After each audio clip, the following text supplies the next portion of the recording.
श्री गुरु चरण सरोज रज,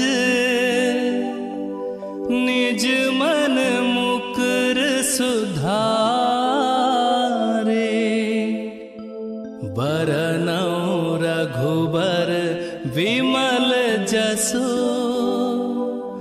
जो दायक फल चारे। बुद्धिहीन तनु जानिके, सुमिरौ पवन कुमार। बल बुद्धि विद्या देहु मोहि, हरहु कलेश विकार।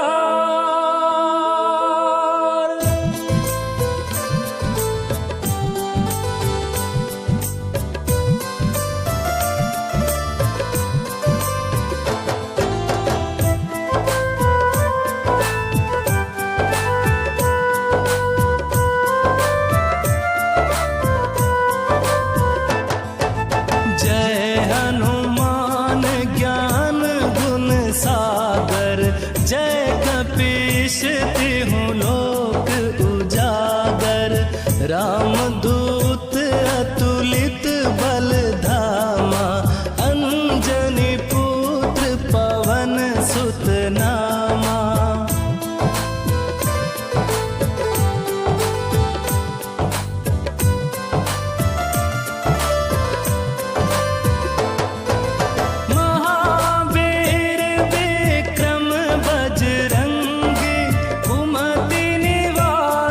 सुमति के संगी, कंचन बरन बिराज सुवेशा। कानन कुंडल कुंचित केसा, हाथ वज्र ध्वजा विराजे।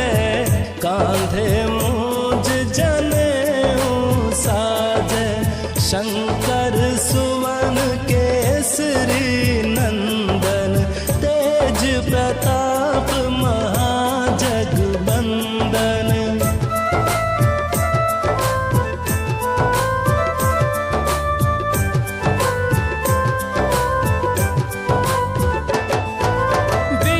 विद्यावान गुणी अति चातुर, राम काज करिबे को आतुर।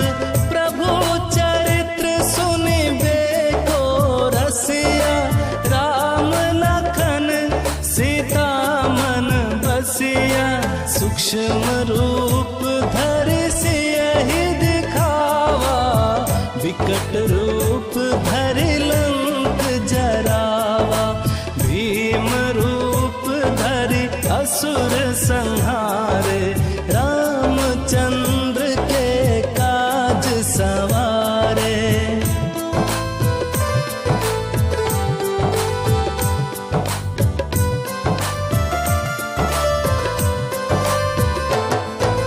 लाए सजीवन लखन जियाए, श्री रघुबीर हरषि उर लाए। रघुपति किन्ही बहुत बड़ाई, तुम मम प्रिय भरतहि सम भाई। सहस बदन तुम्हरो जस गावै, अस कहि श्रीपति कंठ लगावै। सनकादिक ब्रह्म